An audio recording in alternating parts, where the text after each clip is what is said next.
Hello students, welcome back. Welcome to the part 15 of chapter 2 structure of atom. पिछले part के अंदर हमने quantum numbers के types आपको बताए थे। क्वांटम नंबर्स जो होते हैं वो बेसिकली 4 टाइप्स की होती हैं और हर एक क्वांटम नंबर का अपना अलग अलग सिग्निफिकेंस है। ठीक है, जैसे प्रिंसिपल क्वांटम नंबर क्या बताती है, हमें साइज और एनर्जी के बारे में बताती है। ठीक है, जो एजिमुथल क्वांटम नंबर है वो शेप ऑफ द ऑर्बिटल के बारे में बताती है और सबसेल का आइडिया देती है।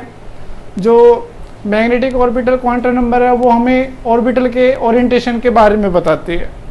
और जो spin electron spin quantum number है वो आपको इलेक्ट्रॉन की स्पिन के या इलेक्ट्रॉन के ओरिएंटेशन के बारे में आपको बताती है। ठीक है, फिर हमने किसी भी सेल के लिए या ऑर्बिट के लिए किस तरीके से हम चारों क्वांटम नंबर्स को कैलकुलेट कर सकते हैं ये बताया था। ठीक है, और हमने आपको सेल और ऑर्बिटल के बारे में आपको बताया था। मैंने आपको बताया था कि आपके पास ऑर्बिट होता है, ऑर्बिट या सेल कह सकते हो। उसके अंदर क्या होते हैं, सब सेल्स होते हैं और सब सेल के अंदर क्या होते हैं, ऑर्बिटल्स होते हैं। ठीक है, ये आपका पैटर्न फॉलो होता है। वो तो हो गया पिछले पार्ट की बात। अब हम बात करते हैं इस पार्ट के। इस पार्ट के अंदर जो हम करेंगे वो करेंगे शेप ऑफ एटॉमिक ऑर्बिटल्स। ठीक है, शेप ऑफ एटॉमिक ऑर्बिटल्स करने के लिए क्या करेंगे, हम शेप ऑफ एटॉमिक ऑर्बिटल पढ़ने के लिए हमें वेव फंक्शन को लेकर आना है दोबारा से। आपको पता है कि जो एटॉमिक ऑर्बिटल होता है, एटॉमिक ऑर्बिटल जो आपका, या सिंपली आप ऑर्बिटल बोल दो, जो ऑर्बिटल होता है it is the wave function. ठीक है, वेव फंक्शन होता है साई, इसका कोई फिजिकल सिग्निफिकेंस नहीं होता है, नो फिजिकल सिग्निफिकेंस। ठीक है, फिजिकल सिग्निफिकेंस नहीं होता है, लेकिन ये क्या होता है, ये एक मैथमेटिकल फंक्शन होता है। ठीक है, मैथमेटिकल फंक्शंस होता है जिसको हम कैलकुलेट करते हैं। ठीक है, फिजिकल सिग्निफिकेंस का वैल्यू है कि इसकी अपने आप में कोई वैल्यू नहीं है, लेकिन जब हम इसको कैलकुलेट करेंगे तब हमें इसकी वैल्यू मिल सकती है। ठीक है, दूसरा एक आपके होता है, आपके पास होता है साई स्क्वायर, इसको हम बोलते हैं PSI, दैट इज साई। ठीक है, तो साई स्क्वायर क्या होता है, that is probability density of electron. ठीक है, या इलेक्ट्रॉन प्रोबेबिलिटी या इलेक्ट्रॉन फाइंडिंग प्रोबेबिलिटी। ठीक है, तो इसमें हम करेंगे कि भाई आप जो शेप्स है एटॉमिक ऑर्बिटल्स की जो शेप है वो हमारे पास कैसे आई। ठीक है, ये करने के लिए हम क्या करते हैं, हम करते हैं कि भाई इन दोनों को psi and psi square both are the function of r. R क्या है, इट इज द रेडियस। ठीक है, या डिस्टेंस फ्रॉम न्यूक्लियस। ठीक है, तो हम अलग अलग ऑर्बिटल सपोज 1s 2s और 2p के लिए क्या देखते हैं, versus r and psi square versus r देखते हैं। ठीक है, इनके बीच में हम क्या बनाते हैं, ग्राफ बनाते हैं। एक तो साई वर्सेस आर और साई स्क्वायर वर्सेस आर। ठीक है, आर क्या है, रेडियस या distance from the nucleus of the electron या ऑफ द ऑर्बिट। ठीक है, तो जब हम इसमें 1s 2s और 2p ऑर्बिटल्स के लिए क्या बनाते हैं, ग्राफ बनाते हैं साई और साई स्क्वायर के लिए। ठीक है, या आप कह सकते हैं साई स्क्वायर अगेंस्ट आर या साई अगेंस्ट आर। तो इसमें आपको क्या दिखता है, इसमें आपको अलग अलग वेरिएशन दिखते हैं। ठीक है, इन वेरिएशन को स्टडी करके हमारे पास अलग इन्फॉर्मेशन आती है, जिस इन्फॉर्मेशन को यूज़ करके हम एटॉमिक ऑर्बिटल या बाउंड्री सरफेस डायग्राम बना सकते हैं। Atomic orbitals, shape of atomic orbitals को बाउंड्री सरफेस डायग्राम बोला जाता है। बाउंड्री सरफेस डायग्राम जो आते हैं वो अलग अलग ऑर्बिटल के लिए अलग अलग आते हैं और उसी को ऑर्बिटल की शेप मान लिया जाता है। जो आपके मैंने पहले बताया था एटॉमिक ऑर्बिटल्स क्या होते हैं। एटॉमिक ऑर्बिटल्स न्यूक्लियस के अराउंड जो स्पेस होता है उसमें वो रीजन होता है जहां पर इलेक्ट्रॉन के पाए जाने की प्रोबेबिलिटी मैक्सिमम होती है, ठीक है। और वही आपको बाउंड्री सरफेस डायग्राम बताएगा। तो क्या बता रहा है बाउंड्री सरफेस डायग्राम? बेसिकली क्या बता रहा है आपको? एटॉमिक ऑर्बिटल के बारे में बता रहा है। तो उस बाउंड्री जो आपका बाउंड्री सरफेस डायग्राम है उसी को यूज करके हमें एटॉमिक ऑर्बिटल की शेप देनी है बेसिकली। तो इसमें आपको क्या याद करना है? इसमें आपको याद करना है शेप्स की क्या क्या शेप होती है, वो किस तरीके से आती है, ठीक है। ये जो है ये आपके लिए बैकग्राउंड नॉलेज है कि हमने कैसे निकाला ये। तो आइए देखते हैं, जब हम क्या बनाते हैं साई वर्सेस आर, अलग अलग ऑर्बिटल के लिए हम इसको अप्लाई करते हैं तो क्या आता है भाई हमारे पास। आइए देखते हैं, आपके पास अलग अलग डायग्राम आएंगे इस तरीके से, ठीक है। दैट इज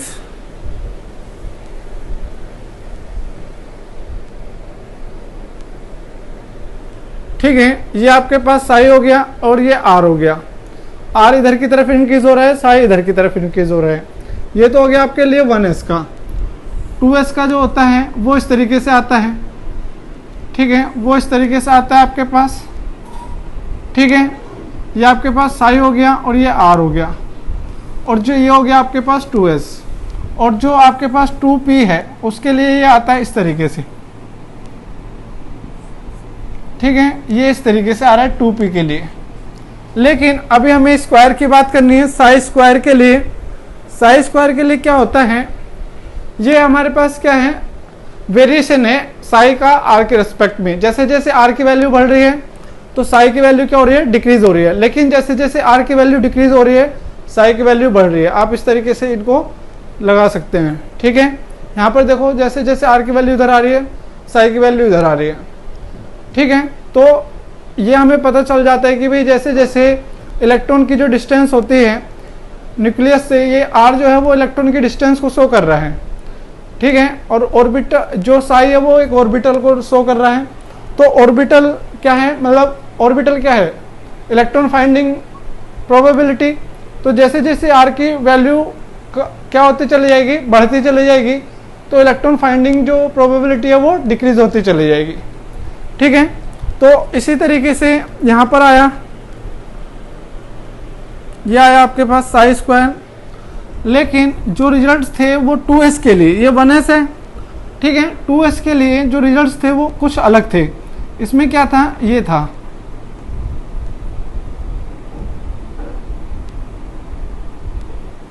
ठीक है।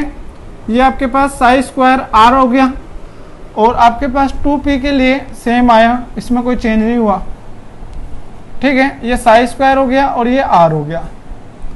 तो इनके रिजल्ट्स, इनके वेरिएशन को यूज करके हमें ये पता चलता है कि जो 2s होता है, 2s में क्या होता है कि भाई जब हमने इलेक्ट्रॉन प्रोबेबिलिटी या इलेक्ट्रॉन फाइंडिंग डेंसिटी या प्रोबेबिलिटी को देखा तो 2s के केस में पहले जब r की वैल्यू क्या होती है, डिक्रीज होती है, तो ये बढ़ती है। लेकिन जैसे जैसे हम r की वैल्यू को बढ़ा रहे हैं तो ये डिक्रीज हो रही है, लेकिन एक टाइम पे ये मिनिमम हो जाएगी, ठीक है। ये मिनिमम हो जाएगी, या आप कह दो 0 के लगभग अप्रोक्स पहुंच जाती है।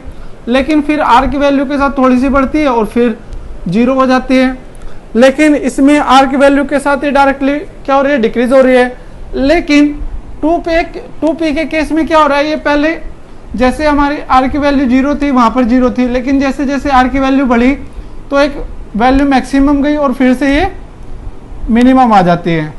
तो इससे हमें ये पता चलता है कि भाई ऑर्बिटल के अंदर भी एक ऐसा रीजन होता है, ऑर्बिटल के अंदर या न्यूक्लियस के चारों ओर जो रीजन होता है उसमें भी एक रीजन ऐसा होता है जहां पर जो इलेक्ट्रॉन डेंसिटी होती है या इलेक्ट्रॉन डेंसिटी या इलेक्ट्रॉन प्रोबेबिलिटी जो होती है, इलेक्ट्रॉन फाइंडिंग प्रोबेबिलिटी होती है, वो 0 हो जाती है। तो उस जगह को या उस रीजन को क्या बोलते हैं, हम नोड्स बोलते हैं, या आप कह सकते हैं नोडल सरफेस, ठीक है। आया समझ में कि नोडल सरफेस क्या होता है। नोडल सरफेस वो रीजन होता है, तो ये क्या हो गया, नोडल सरफेस, ठीक है। नोडल सरफेस कह सकते हो इसको, या आप कह सकते हो नोड, ठीक है। नोडल सरफेस या नोड। तो नोडल सरफेस या नोड क्या होता है, ये वो रीजन होता है जहां पर इलेक्ट्रॉन प्रोबेबिलिटी या इलेक्ट्रॉन फाइंडिंग प्रोबेबिलिटी 0 हो जाती है, उस रीजन को क्या बोलते हैं हम? नोड्स बोलते हैं। आया समझ में? इसके बाद अब हम बात करते हैं नोड्स। ये आ गया, इसमें हमने वेरिएशन दिखाया है, ये आपको याद रखना है। ये क्या होता है? ये हमने वैल्यू कैलकुलेट की है आर की वैल्यू के लिए अलग अलग, लेकिन वो डाटा आपको गिवन नहीं होता है, इसमें सिर्फ आपको एक ग्राफ देखना होता है, एक क्या बोलते हैं उसको, स्मूथ ग्राफ। ठीक है, कि डाटा को हमने प्लॉट किया इस तरीके से, तो इससे आपको क्या पता चला कि भाई आर की वेरिएशन से जो फंक्शन है आपके ऑर्बिटल का, उसकी वैल्यू भी वेरी करती है। अगर हम उसको प्रोबेबिलिटी डेंसिटी के फॉर्म में लेते हैं तो आपको पता चल जाता है कि जैसे जैसे आर की वैल्यू बढ़ती है प्रोबेबिलिटी डेंसिटी घट जाती है। लेकिन ये 1s के लिए था, 2s के लिए थोड़ा अलग रिजल्ट आया, 2p के लिए अलग रिजल्ट आया। तो इन सभी रिजल्ट को जब हमने कंबाइन किया तो हमारे पास क्या आता है? हमारे पास ये आता है कि भाई एटॉमिक ऑर्बिटल के अंदर एक रीजन ऐसा होता है या एक पॉइंट ऐसा होता है जहां पर जो इलेक्ट्रॉन फाइंडिंग प्रोबेबिलिटी होती है वो 0 होती है। दैट पॉइंट या that surface is known as nodal surface और नोड्स। सिंपली आप कह सकते हैं नोड्स, या उसको नोडल सरफेस बोल सकते हैं। जो नोडल सरफेस होते हैं वो 2 तरीके के होते हैं। ठीक है, नोड्स क्या होता है? नोडल सरफेस या आप कह सकते हो नोड्स, क्या होता है वो? The point eight which electron finding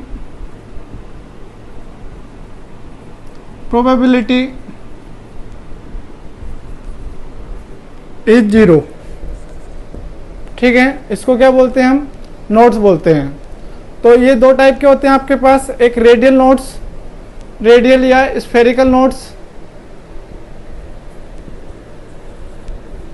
दूसरा होता है आपका एंगुलर नोड्स। ठीक है, तो रेडियल नोड्स क्या होते हैं? जो रेडियल नोड्स क्या होते हैं? जो रेडियल डिस्ट्रीब्यूशन फंक्शन होता है, जब हम रेडियल डिस्ट्रीब्यूशन या रेडियल एक फंक्शन होता है, रेडियल फंक्शन और आर के बीच में ग्राफ बनाते हैं और वहां पर क्या हो जाता है? रेडियल सरफेस पर, ठीक है, रेडियल फंक्शन में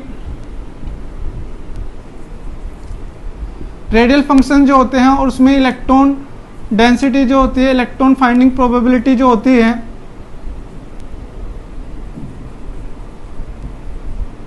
वो 0 हो जाती है। ठीक है, उस पॉइंट को या उस सरफेस को क्या बोलते हैं हम? रेडियल सरफेस या स्फेरिकल नोड्स। और जो रेडियल नोड्स होते हैं, रेडियल नोड्स या स्फेरिकल नोड्स जो होते हैं, उनको उसकी वैल्यू कैसे कैलकुलेट करते हैं हम? उसकी वैल्यू हम कैलकुलेट करते हैं n-l-1। ठीक है, और जो एंगुलर नोड्स होते हैं वो इक्वल टू एल वैल्यू। ठीक है, और एंगुलर नोड्स जो होते हैं वो होता है एक सरफेस होता है। ठीक है, जिसके अंदर क्या होता है? जैसे आपके पास क्या होते हैं? 3 एक्सिस होते हैं। तो जो प्लेन होता है, जैसे आपके पास ये क्या है? x और ये हो गया y। तो z एक्सिस क्या हो गया? इसके ऊपर एक परपेंडिकुलर हो गया, किसमें? एक्स वाई प्लेन में। तो इस जो z है ना, z एक्स वाई प्लेन में जो परपेंडिकुलर है, तो जब ये परपेंडिकुलर होता है और जिस रीजन पर जब ये परपेंडिकुलर हमने डाला और इस एक्सिस पर हम इलेक्ट्रॉन डेंसिटी देख रहे हैं और वो इस एक्सिस पर 0 हो जाती है, तो जिस पॉइंट पर वो 0 होती है उसको बोलते हैं हम एंगुलर नोड। ठीक है, तो एंगुलर नोड की वैसे डेफिनेशन आपको आती नहीं है, वो सिर्फ आप ये याद रखो कि भाई एक नोडल प्लेन होता है, नोडल प्लेन में एक परपेंडिकुलर ऑर्बिटल होता है और उस परपेंडिकुलर ऑर्बिटल में क्या हो जाता है? अगर इलेक्ट्रॉन फाइंडिंग डेंसिटी 0 हो जाती है तो उसको हम क्या बोलते हैं? एंगुलर नोड बोलते हैं। एंगुलर नोड जो होता है वो नोडल प्लेन के परपेंडिकुलर होता है, बस आपको इतना याद रखना है। ठीक है, perpendicular to the nodal plane.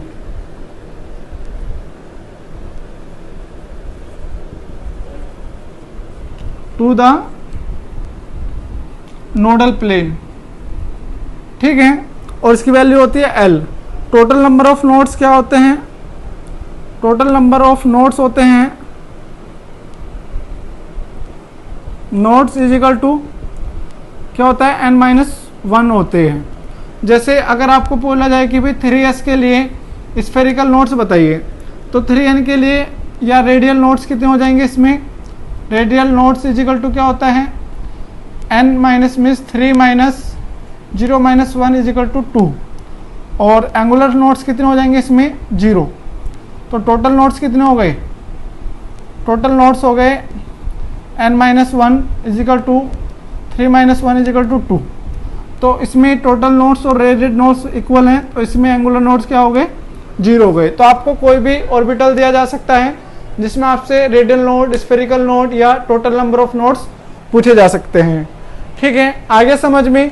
इसके बाद हम बात करते हैं बाउंड्री सरफेस डायग्राम कि बाउंड्री सरफेस डायग्राम होता क्या है। जो बाउंड्री सरफेस डायग्राम होता है, it gives the idea about the shape of the orbital, ठीक है। और जो बाउंड्री सरफेस डायग्राम होता है या बाउंड्री सरफेस जो होता है वो एक सरफेस होता है जो एक एरिया को क्या करता है, एक सरफेस को इनक्लोज करता है, जिसके अंदर इलेक्ट्रॉन फाइंडिंग प्रोबेबिलिटी जो होती है वो मैक्सिमम होती है। लेकिन वो मैक्सिमम कितनी हो सकती है, 99% से ज़्यादा हो सकती है, लेकिन 100% नहीं हो सकती। 100% क्यों नहीं हो सकती, ये पूछा जा सकता है कि भाई जब आप कह रहे हो कि इलेक्ट्रॉन जो होता है वो न्यूक्लियस के चारों ओर पाया जाता है और जहाँ पर उसके फाइंड करने की प्रोबेबिलिटी सबसे ज़्यादा होती है उसको हम ऑर्बिटल बोलते हैं, लेकिन उसके फाइंड करने की जो प्रोबेबिलिटी है वो 100% हो सकती है, आप बोलेंगे नहीं हो सकती। क्यों नहीं हो सकती, उसका अभी हम रीज़न बताते हैं। तब तक आपको ये समझ में आ गया notes, total notes, radial notes, angular notes कैसे कैलकुलेट करते हैं, ये बहुत ज़्यादा इंपॉर्टेंट है, ठीक है। अभी हम आगे बात करते हैं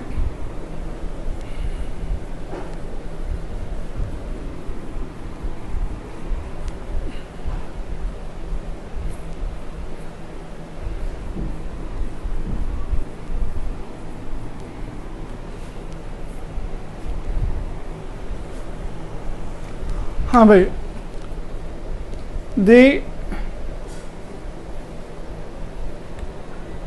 बाउंड्री सरफेस डायग्राम। तो बाउंड्री सरफेस डायग्राम क्या देता है, इट टेल्स अबाउट द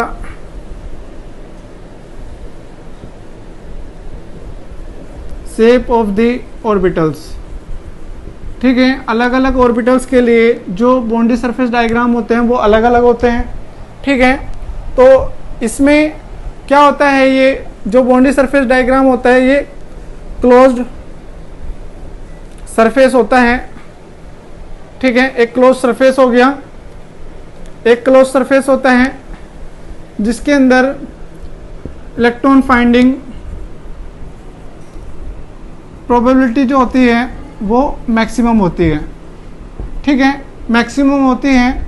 अब वो 90% आप कह सकते हैं, but not 100%।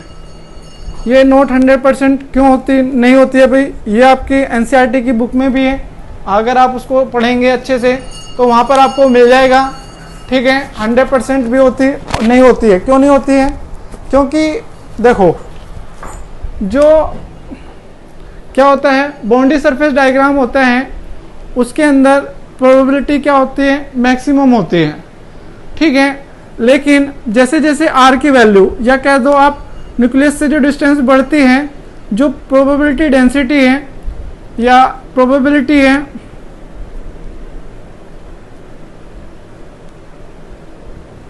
Probability becomes 0 as distance become infinite, ठीक है। अगर जो डिस्टेंस है उसको हम इनफाइनाइट ले लें कि भाई जो इलेक्ट्रॉन है वो न्यूक्लियस से इनफाइनाइट डिस्टेंस पर है, तो क्या होता है जो प्रोबेबिलिटी है वो 0 हो जाती है। तो अगर हम इसको 100% ले लेंगे तो ये कंफर्म हो जाता है कि भाई इलेक्ट्रॉन यही है, इसको हम और कहीं ले जा नहीं सकते। लेकिन ये क्या कर रहा है, डिस्टेंस के ऊपर वरी करता है, इसलिए 99% तक आ सकता है लेकिन 100% कभी नहीं आएगा। वो 1% इसलिए छोड़ देता है जो इसमें ये 0 जो जा रहा है, ठीक है। अगर ये 0 की तरफ अप्रोच नहीं करता तो तब हम कह सकते थे कि 100% हो सकती है। क्या हो सकती है? Electron finding probability. लेकिन जो इलेक्ट्रॉन फाइंडिंग प्रोबेबिलिटी है वो कभी भी 100% नहीं होती है, क्योंकि जो प्रोबेबिलिटी है वो डिस्टेंस के साथ डिक्रीज होती है। अगर डिस्टेंस इनफाइनाइट कर देते हैं तो प्रोबेबिलिटी क्या हो जाती है?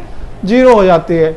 इसलिए कभी भी इलेक्ट्रॉन फाइंडिंग प्रोबेबिलिटी जो होती है किसी भी बाउंड्री सरफेस डायग्राम में वो 100% नहीं हो सकती, ठीक है। जो आपकी क्या है, ये बाउंड्री सरफेस डायग्राम है, इसको यूज करके हमने अलग अलग ऑर्बिटल की क्या निकाली? शेप निकाली। तो सबसे पहले हम बात करते हैं शेप ऑफ एस ऑर्बिटल्स, ठीक है, शेप्स ऑफ एस ऑर्बिटल्स, ठीक है। तो एस ऑर्बिटल के लिए एल की वैल्यू क्या होती है? 0 होती है, इसलिए एल की वैल्यू क्या हो गई? इसमें 0 हो गई। तो आप कह सकते हैं जो एस ऑर्बिटल्स होते हैं वो क्या होते हैं? वो नॉन डायरेक्शनल होते हैं।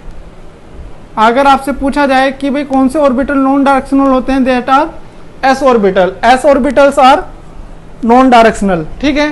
दे आर स्फेरिकल होते हैं, जैसे स्फेरिकल, सिमेट्रिकल, ठीक है, सिमेट्रिकल होते हैं। और उनमें जो इलेक्ट्रॉन फाइंडिंग डेंसिटी होती है ऑल डायरेक्शन में इक्वल होती है, ठीक है। जो इलेक्ट्रॉन फाइंडिंग प्रोबेबिलिटी जो होती है इक्वल इन ऑल डायरेक्शन, ठीक है। लेकिन जैसे जैसे n की वैल्यू बढ़ती है एस ऑर्बिटल का साइज बढ़ जाता है, ठीक है, वो भी इंक्रीज होता है। तो आप कह सकते हैं 3s is greater than 2s in size, ठीक है। तो अगर आप देखते हैं एस ऑर्बिटल ये है 1s, तो 2s कितना आ जाएगा? ये आ जाएगा। लेकिन इसके अंदर क्या होता है? नोड्स होते हैं। जैसे इसके अंदर क्या होता है? ये वाइट जो दिखता है यहाँ पर, ये क्या हो जाता है? नोड्स, ठीक है। जैसे इसके लिए क्या होता है? n-1 is equal to 1 node. तो इसमें आपको 1 पट्टी दिखेगी जहाँ पर इलेक्ट्रॉन फाइंड करने की जो प्रोबेबिलिटी होती है वो 0 होती है। ये भी अगर ब्लैक कर दो इसको भी, ठीक है, और ये आपका ब्लैक हो जाता है। तो जो ब्लैक स्पेस है यहाँ पर दैट इज नोड, ठीक है। वैसे ही अगर आप 3s की करेंगे, 3s में इसमें कितने नोड्स आ जाएंगे भाई? 3s के अंदर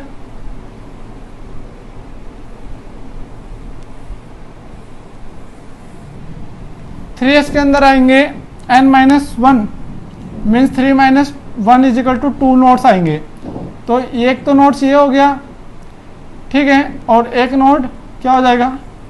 ये वाला हो जाएगा। एक नोड तो ये वाला हो जाएगा इस तरीके से, ठीक है। तो इसमें 2 नोड्स आ जाएंगे। तो इसका जो प्रोबेबिलिटी डायग्राम आएगा वो इस तरीके से आएगा।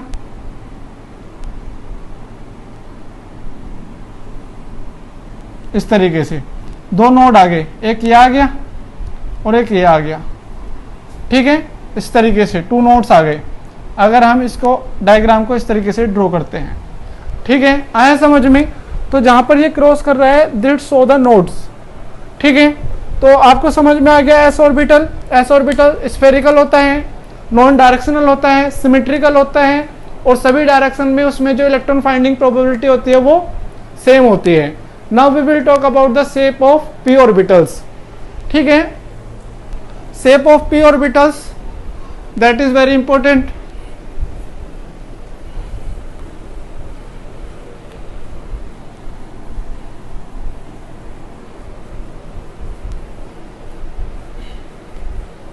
इसको पहले आप अगर अच्छे से पढ़ लेंगे बुक से तो आपको काफ़ी समझ में आएगा, अदरवाइज ये आपके लिए काफ़ी नया टॉपिक है। वैसे तो अगर आप इसको समझेंगे तो इजी है, लेकिन अगर आप इसमें रटने की कोशिश करेंगे तो ये आपको समझ में नहीं आएगा। तो इसलिए आप इसको समझने की कोशिश करें, ठीक है। तो हम बात करते हैं शेप ऑफ पी ऑर्बिटल्स, ठीक है। तो पी ऑर्बिटल्स क्या होते हैं? इसमें एल की वैल्यू क्या होती है? 1 होती है। तो ml की वैल्यू कितनी हो सकती है इसमें? 3। कौन कौन सी? -1, 0 एंड +1। तो इसमें क्या होते हैं? 3 ऑर्बिटल्स होते हैं p सेल के। p सब सेल में कितने ऑर्बिटल्स होते हैं? 3। जितने कौन कौन से, हम इसको अलोंग द एक्सिस लेते हैं, px, py एंड pz। ठीक है, pz मान लेते हैं। अगर हम 2p की बात कर रहे हैं तो ये 2 2 हो जाएगा। ठीक है, और इनकी जो क्या होती है, शेप तो सेम होती है। जो शेप होती है वो डम्बेल की तरह होती है। जो डम्बेल होते हैं ना, जिनसे जिम करते हैं, डम्बेल की तरह होती है इस तरीके से। ये यहाँ से पकड़ने का हो गया, इधर से ये लोब, इसको हम बोलते हैं लोब। ठीक है, ये भी लोब हो गई, तो डबल लोब हो गई। तो जो लोब्स होती हैं उसमें क्या होती है? इक्वल इलेक्ट्रॉन प्रोबेबिलिटी होती है, और इनकी जो एनर्जी होती है, एनर्जी सेम होती है। ठीक है, एनर्जी सेम होती है। और ये जो जहाँ पर ये दोनों लोब्स मिलती हैं, यहाँ पर क्या होता है? इलेक्ट्रॉन फाइंडिंग जो प्रोबेबिलिटी होती है वो 0 होती है। ठीक है, तो अब इनकी शेप देख लेते हैं हम। 3 एक्सिस पर अलग अलग दिखाएंगे। जिस एक्सिस पर या px की बात कर रहे हैं तो वो उसी एक्सिस पर होता है। जैसे आप सपोज करो आप px की बात कर रहे हैं, ठीक है, तो आप लेंगे इस तरीके से। ये हो गया आपका, that is x axis, y axis, z axis. तो ये px हो गया। अब हम बात करते हैं py की। तो py के ऊपर कैसे आएगा? ये इस तरीके से। ठीक है, ये हो गया आपका y एक्सिस, ये x एक्सिस, ये z एक्सिस। और pz की बात करें तो ये आपका आएगा इस तरीके से, 2pz। ठीक है, ये आपका y एक्सिस हो गया, ये x एक्सिस हो गया, ये z एक्सिस हो गया। ठीक है, आगे समझ में, ये अलोंग द एक्सिस होता है। जिस ऑर्बिटल की हम बात कर रहे हैं, px की बात कर रहे हैं तो x एक्सिस पे होगा, py की कर रहे हैं तो y एक्सिस पर होगा, pz की कर रहे हैं तो z एक्सिस पर होगा। ये जो ऑर्बिटल्स के डायग्राम है ये बहुत इंपॉर्टेंट है। ये chapter number 4 means chemical bonding and molecular structure में यूज होते हैं, तो इसलिए आप इसको अच्छे से ध्यान दें। ठीक है, आगे समझ में, s orbital spherical, non directional and symmetrical. ठीक है, यहाँ पर जो लॉब्स हैं उन दोनों में जो इलेक्ट्रॉन फाइंडिंग डेंसिटी होती है वो मैक्सिमम होती है और इक्वल होती है। एनर्जी सेम होती है लेकिन इनकी ओरिएंटेशन डिफरेंट होती है। ठीक है, ओरिएंटेशन क्या होती है? ओरिएंटेशन डिफरेंट होती है क्योंकि ml की वैल्यू सबके लिए अलग अलग है। ठीक है, आगे समझ में। इसके बाद हम बात करते हैं किसकी?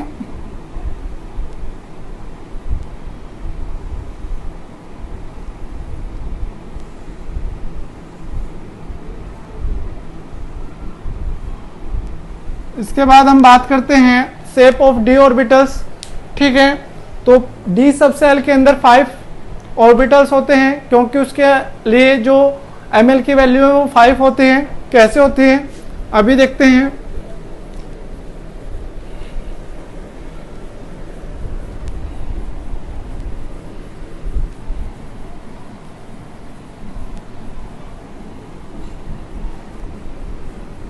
इसमें आपको साथ के साथ क्वेश्चन आंसर भी करने हैं।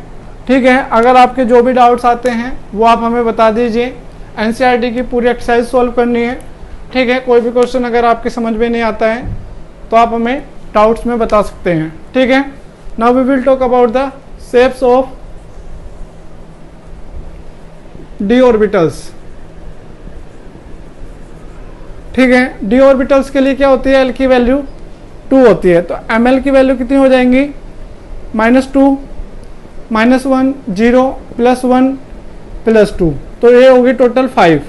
तो इसमें 5 ऑर्बिटल होते हैं। कौन कौन से? dxy, dyz, dxz, dx² -y² and dz²। ठीक है, तो यहाँ पर हम एक्सिस चेंज करेंगे अकॉर्डिंग टू दिस। इन सब की क्या होती है? एनर्जी सेम होती है। ठीक है,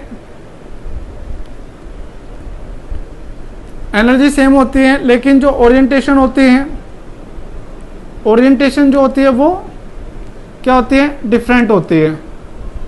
ठीक है, और ये डबल, जैसे दो डम्बल को हमने ज्वाइन कर दिया हो उस तरीके से दिखती है, डबल डम्बल होती है ये, इनकी जो शेप होती है डबल डम्बल होती है। ठीक है, जो एफ ऑर्बिटल है उसकी शेप की हम बात नहीं करते हैं क्योंकि वो बहुत ज़्यादा कॉम्प्लेक्स होती है। ठीक है, वो आपको कहीं नहीं मिलेगी, सिर्फ डी ऑर्बिटल तक ही आपको शेप मिलती हैं, S orbital, P orbital and D orbital की। तो इसमें डबल डम्बल शेप इस तरीके से होती है मोस्टली, जो इस तरीके से। ठीक है, ये सभी एक पॉइंट पर मिलते हैं, जहाँ पर ये मिलते हैं यहाँ पर इलेक्ट्रॉन फाइंडिंग डेंसिटी जो होती है वो मिनिमम होती है या जीरो होती है, और जो लोब्स होती हैं, ये लोब्स होती हैं, इसमें इलेक्ट्रॉन फाइंडिंग डेंसिटी जो होती है वो मैक्सिमम होती है। ठीक है, तो अब यहाँ पर हम इनके डायग्राम देखते हैं। हमने बोला था कि भाई हम पहले dx बना लेते हैं, dy सॉरी, तो ये एक दूसरे के बीच में होती हैं एक्सिस के, इस तरीके से। ठीक है, ये हो गया आपके पास x एक्सिस, ये हो गया y एक्सिस, और ये z एक्सिस हो गया। ठीक है, ये तो आपको दिखाना या नहीं दिखाना एक बात है। ठीक है, आप इसको इस तरीके से दिखा सकते हैं। ठीक है, अब हम बात करेंगे किसकी, डी वाई जेड। तो आप क्या करेंगे, यहाँ पर z ले लेंगे, यहाँ पर y ले लेंगे, तो ये इस तरीके से आ जाएगा। ठीक है, ये आपका x एक्सिस हो गया। ठीक है, आगे समझ में। और अगर हम बात करते हैं किसके, ये हो गया x एक्सिस, ये हो गया z एक्सिस, तो ये आएगा आपका इस तरीके से। ठीक है, इस तरीके से आ गया, ये हो गया आपका D X Z. Now we will talk about the D x square minus Y square. ठीक है, इसमें क्या होता है, ये एक्सिस के ऊपर होते हैं। ये हो गया आपका x एक्सिस, ये हो गया y एक्सिस, ये हो गया आपका z एक्सिस। तो ये आपको शो करना है एक्सिस, जो नोटेशन है वो आपकी क्लियर होनी चाहिए। अगर आप इसमें एक्सिस नहीं लगाते हैं, ठीक है, देखिए जिनके यहाँ पर नोटेशन आ रहे हैं वो हम यहाँ पर लेते हैं। ठीक है, और जिसका यहाँ पर नोटेशन नहीं है उसको इस तरीके से, मतलब जो आपका नहीं दिखता है प्लेन के अंदर, उसको लेते हैं। ठीक है, अब हम बात करते हैं डी एक्स स्क्वायर और D Z square. D Z square कैसे होता है, तो डी जेड स्क्वायर दिखाने के लिए स्पेस नहीं है, अभी हम इसको स्पेस करते हैं यहाँ पर।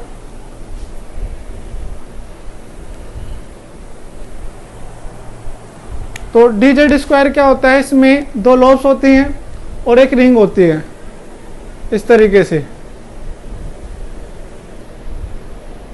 ठीक है, ये हो गया जेड, यहाँ पर क्या होती है, एक रिंग होती है। ठीक है, इस तरीके से होती है ये।